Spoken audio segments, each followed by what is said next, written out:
You have 1 new message. Hi, hello. I'm the junior manager here at the restaurant. I'm supposed to walk you through the job as our new security guard. From your resume, I can tell that you're already a well-experienced guard. But, it's protocol, so I have to walk you through the basics anyway. So, let's get started. We have security cameras all around the restaurant, and if you bring up the camera panel, you'll be able to view the feed from each camera by pressing the camera buttons on the minimap.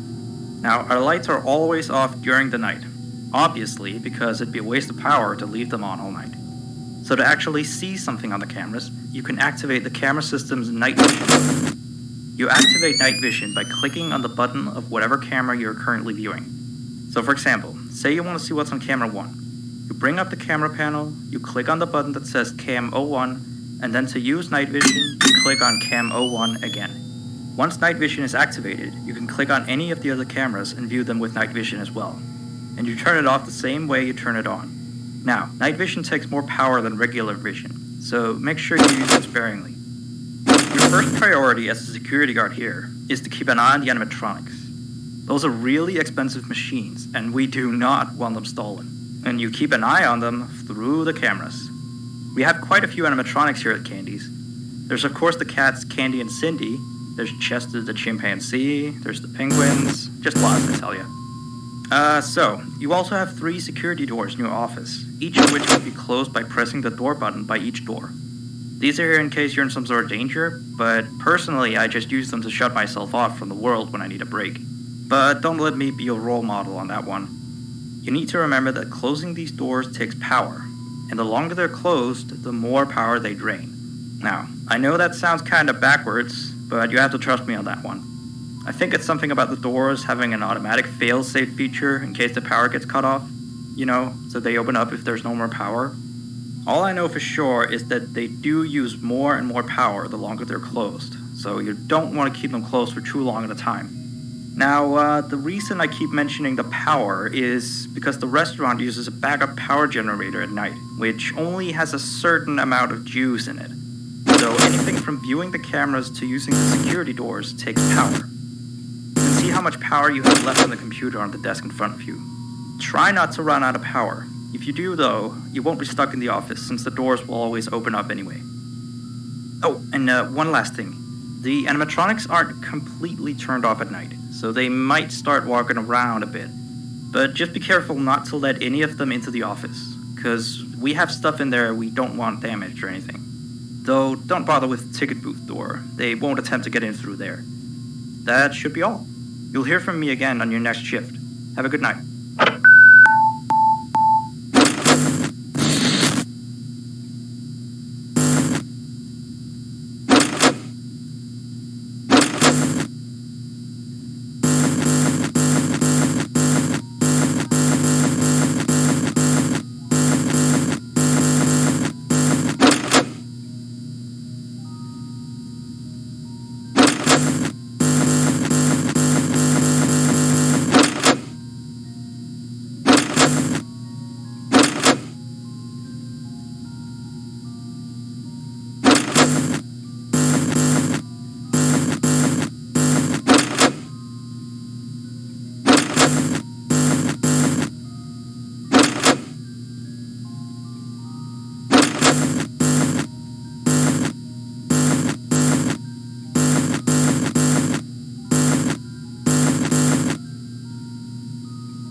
You have 1 new message.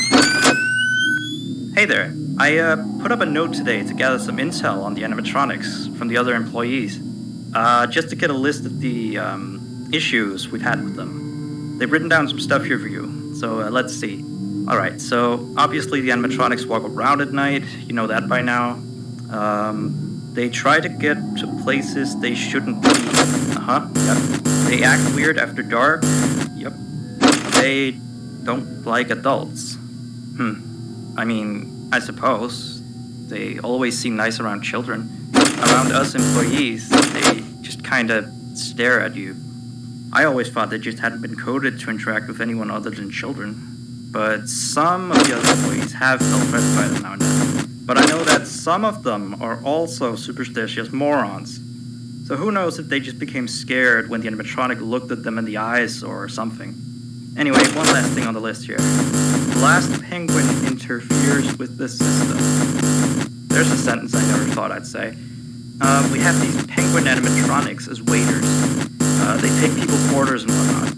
We used to have 3 of them, but 2 of them broke down and haven't been fixed yet. I think they're referring to the 3rd penguin that still works, or, well, apparently doesn't correctly. So yeah, definitely don't let him into the office. His presence alone could probably destroy our systems. Well, that'll be it for now. I'll be sure to leave another message for your next shift.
New message. Still here, I see. Awesome job these last 2 nights.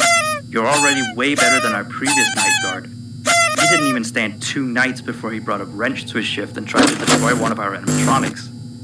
The animatronic in question is the blank character, the one in the drawing room on camera 11, I think. Yeah, I'm surprised he still works. And despite the holes and the fact that his left arm and the back of his head is missing, the kids still really like him. Anyway, ever since that day, Blank's been acting almost more strange than the other animatronics. Like, among other things, he seems to have developed this fascination with getting into the office through the ticket booth. And I guess he can't see the glass or something. So yeah, keep an eye on him. If you see him heading for the ticket booth, just shut the door in his face, and then he'll find something else to do, I guess. Oh, and by the way, ever since that new Freddy Fazbear's Pizza closed last week, we've been getting more and more customers during the day. So next week, if you're up for it, we could use you on the day shift. Think it over. We'll talk later.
You have 1 new message.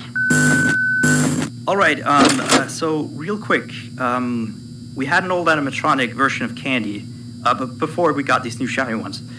Anyway, he was supposed to be out of commission ever since he was involved in this incident with a customer. An adult customer, luckily. Not a child. Not that the children are safe here, that's not what I... Anyway, our technician is trying to fix him up for some time, and he wants me to warn you that old Candy might start walking around as well. He should be in parts and service, that's camera 10, I believe. Keep a real good eye on him, he's quite big, so just be careful around him. That's all, keep up with the good work. Oh, and I heard you took the day shift offer. Nice.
New messages.